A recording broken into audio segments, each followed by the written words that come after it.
Dark chosen ones, a huge spiritual gift hidden in your childhood trauma. There are some of us who were never given the luxury of a gentle beginning. While others speak of innocence and laughter, we remember silence, confusion, fear. Some of us were not born into safety, we were born into fire. That fire took the form of neglect, betrayal, abuse, abandonment, or worse. And that fire, though it burned us, did something else too. It forged us. It shaped us in ways no one could have predicted and no one could understand. But now, years later, with our wounds still raw beneath the surface, we're beginning to feel something that terrifies and liberates us at the same time. A whisper, a knowing, a pull. Deep down, we know we were never ordinary. We are the dark chosen ones. No one tells you the truth about childhood trauma. They tell you it's something to heal, to overcome, to move past. But what if the deeper truth is this? Your trauma wasn't just a wound, it was a womb. A sacred, hidden place where your spiritual gift was being formed. What if the very thing that broke you open was the same thing that opened the portal to your divine power? I know this sounds insane, but stay with me. Because once you see what I'm about to show you, you'll never be able to unsee it. And your entire life, your suffering, your pain, your shadows will begin to make a kind of sense that no one ever offered you before. Click subscribe to this channel to get more profound spiritual lesson. You see, the dark chosen ones are not chosen because they are special in the way the world defines it. They are chosen because they were initiated through pain. Their souls signed a contract before birth. Send me into darkness. I will remember the light from within. That is the agreement. That is the vow. And so as children, we were not protected from the world, we were exposed to it. We saw its cruelty, its hypocrisy, its emptiness. We learned early not to trust appearances. And though that hurt us, it also gave us something: discernment, depth, sensitivity, vision. While others were learning how to survive by fitting in, we were learning how to see the unseen. Think about it. How many times have you walked into a room and felt the energy shift, even when no one said a word? How many times have you sensed someone's hidden pain, even behind their smile?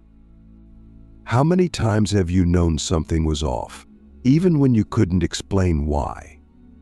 That's not anxiety. That's not brokenness. That is a gift.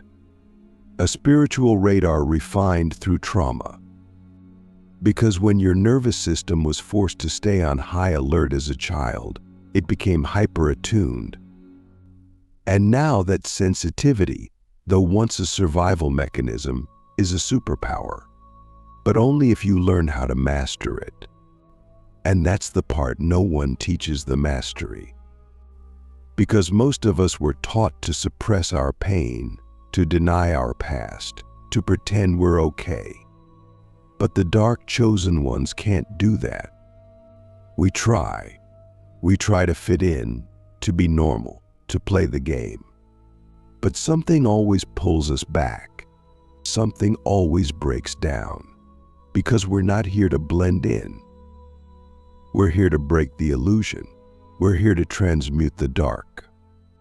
But before we can do that for the world, we must do it within ourselves. So let me ask you something that may shake you. What if your deepest wound was your soul's greatest initiation? What if your childhood trauma was not a mistake or a curse, but a coded message from your higher self? And what if the pain you carry is the very path to your purpose? This is not spiritual bypassing.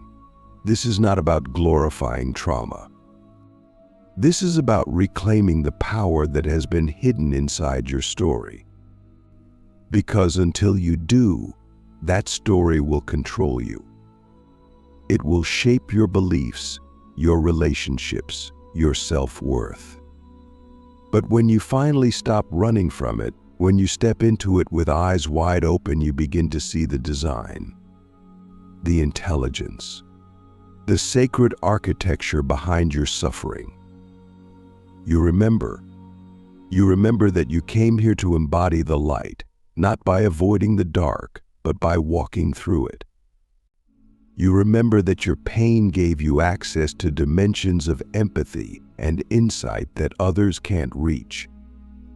You remember that you are not fragile, you are a force, a soul forged in shadow, and that changes everything. But this path is not easy. Let's be honest, healing is brutal. It's not a straight line, it's a spiral. One day you feel powerful and clear, the next day you're drowning in old patterns. That's part of it. That's the fire doing its work. Every time you revisit the wound with more awareness, you're alchemizing it. You're turning pain into presence. You're reclaiming territory in your own soul. And slowly, something begins to shift. You stop seeing your trauma as the enemy. You start seeing it as the part of you that carried the weight until you were strong enough to face it. You begin to feel gratitude not for the abuse, not for the betrayal, but for the strength that emerged through surviving it, for the sacred skills you developed in the process, for the clarity you now have about what truly matters. You realize that you don't just have scars, you have sacred markings, each one a reminder of what you overcame, each one a doorway into deeper compassion, each one a key to a part of the human experience that most people are too afraid to touch. But you've touched it, you've lived it, and that's why you're needed. Because we're living in a world that's drowning in artificial light, false positivity, shiny illusions. And the only ones who can pierce through it are those who've walked through the dark and brought back the truth. That's us. That's our role. Not to be perfect, but to be real. And not to be saviors, but witnesses. Not to be saints, but sacred disruptors. So, if you've ever wondered why you feel so different, so intense, so out of place, it's because you're not here to play by the old rules. You're here to rewrite them. You're here to embody a new kind of power. A power rooted not in control, but in truth. Not in dominance, but in depth. A power that comes from knowing yourself so deeply that nothing outside of you can define you anymore. But to claim that power, you must go back.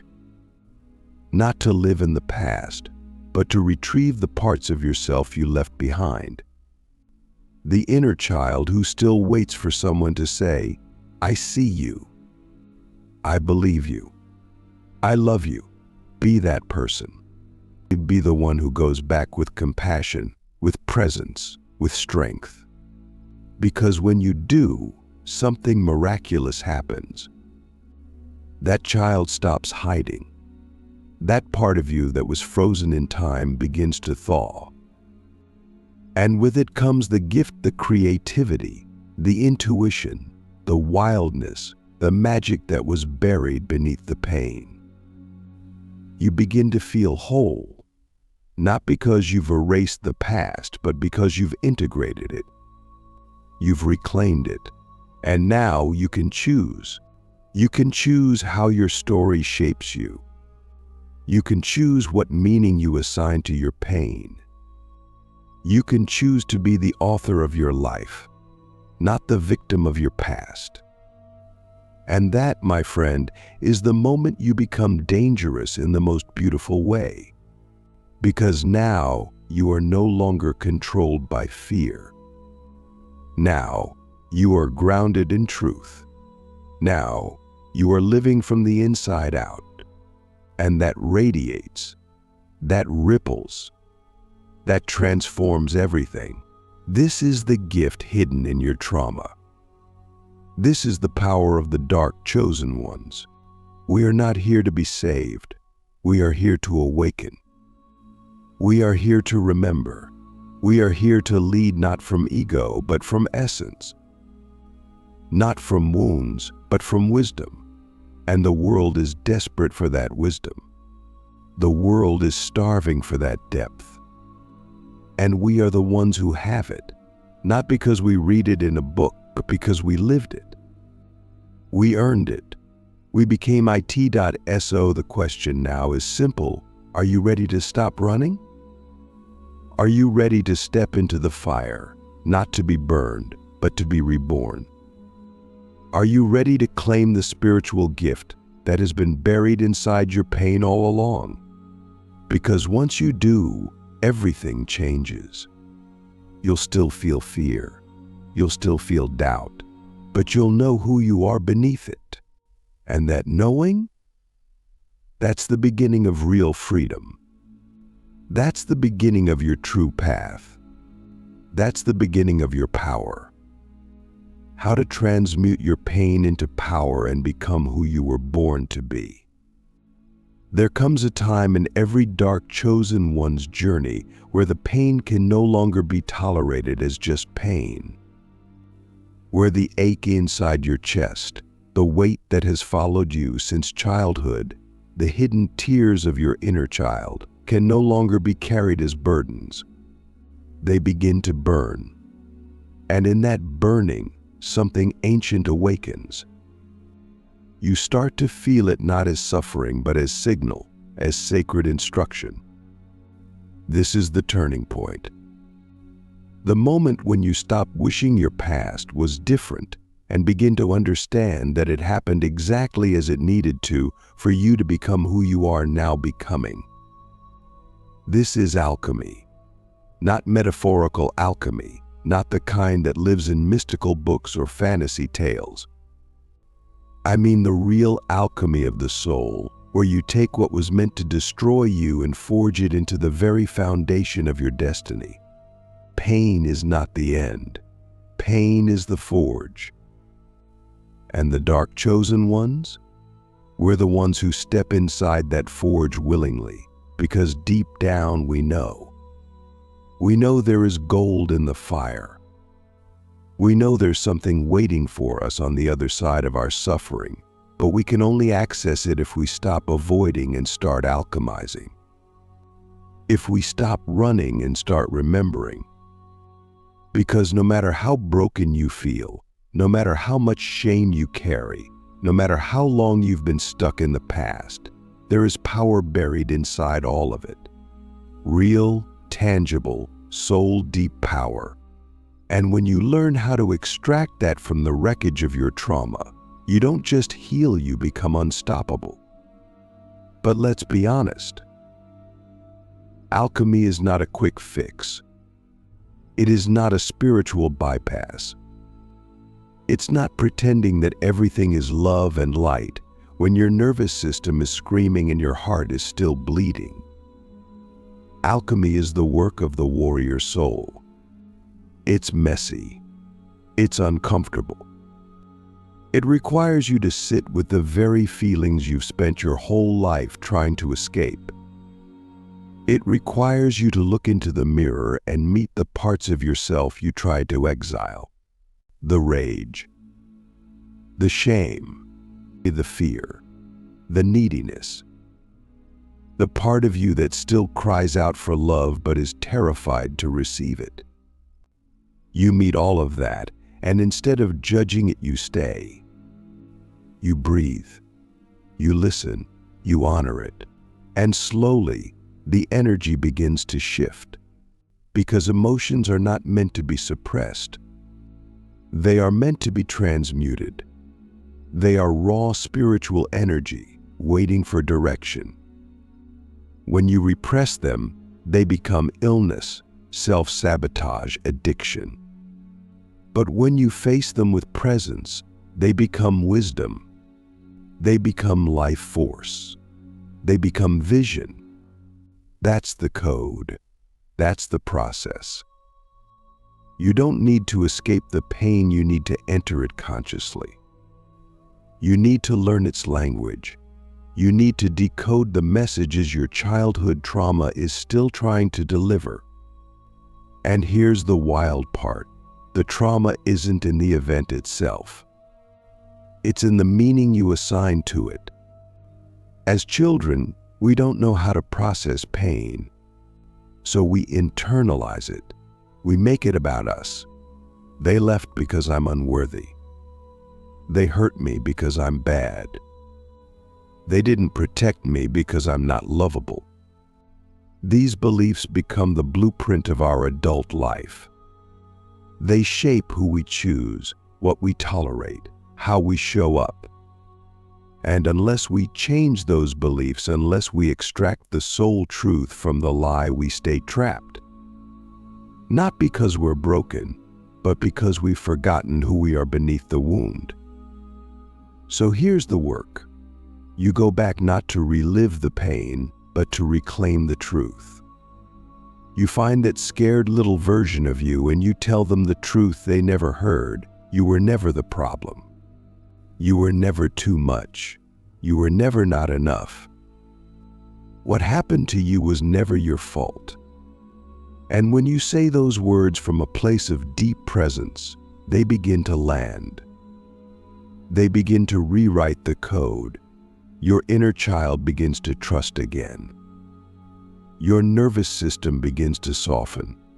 Your soul begins to rise. And in that rising, you begin to see your story differently. You begin to notice the skills you developed because of your suffering, the resilience, the empathy, the intuition, the ability to hold space for others in their pain. These are not byproducts, they are gifts.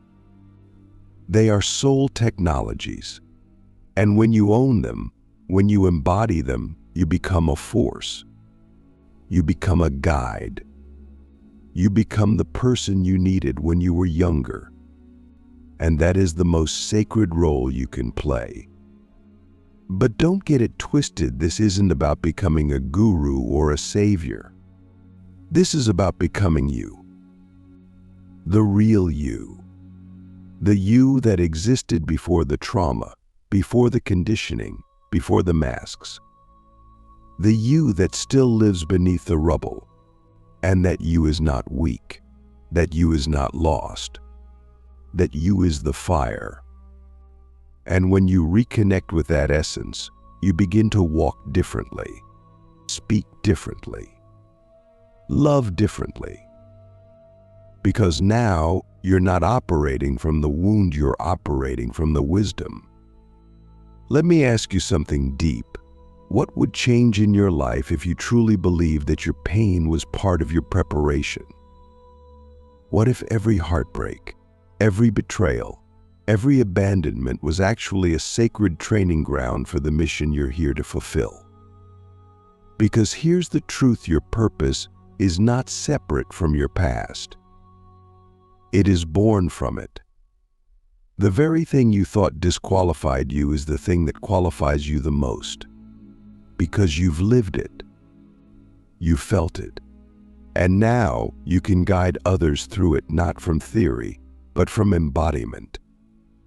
That's what gives your voice power. That's what gives your presence gravity. That's what makes you magnetic. Not the image you project, but the realness you carry. And that's what the world needs now more than ever, realness. Not curated perfection, not spiritual posturing, but people who have walked through the fire and come back with their hearts still open. People who can say, I've been there. I know the way. And I'll walk with you. That's you. That's your role. That's the prophecy you've been living into without even knowing it. But prophecy is not destiny unless it's chosen. You must choose this path. You must choose to rise. No one can do it for you. And yes, it will cost you. It will cost you your victimhood. It will cost you your comfort zone. It will cost you the old version of yourself. But what you gain is beyond anything the world can offer. You gain freedom. You gain sovereignty. You gain the ability to meet life on your terms, from your truth, with your full power intact. And once you taste that, you'll never settle again. You'll never shrink again. You'll never abandon yourself again. Because now you know. Now you see. Now you remember. You are the alchemist. You are the chosen one. You are the sacred storm. And your pain? It wasn't punishment. It was passage. You didn't survive it by accident. You survived it because your soul is built for depth. Because your heart is wired for transformation. Because your spirit is encoded with purpose. So don't look back in shame. Look back with reverence. Look back and say, thank you for the fire. Thank you for the trials. Thank you for the pain that opened my eyes. And then walk forward. Not as a victim, not even as a survivor, but as a creator, as a leader, as a vessel for something greater. Because the world is shifting. The old systems are crumbling. The illusions are being exposed. And the dark chosen ones, we are rising, not to dominate, but to illuminate. Not to fix others, but to embody truth. Not to escape the world, but to transform it by transforming ourselves first. So breathe. Feel the fire in your chest. Feel the silence underneath the noise. Feel the wisdom in your wounds. And know this, everything you've been through has led to this moment. This breath. This decision. You can stay in the old story, or you can write a new one. You can keep waiting for someone to rescue you, or you can become the one you've been waiting for. You can keep dimming your light, or you can rise from the ashes and say, this is who I am. This is what I've lived. This is what I've learned. And I'm not hiding anymore. Because when you do that, when you fully own both your darkness and your light, you become unstoppable, unshakable, unforgettable. You become whole. You become the embodiment of divine paradox, both the wound and the healer, the question and the answer, the chaos and the calm. And that, my friend, is true alchemy. That is the path of the dark chosen ones. That is your path.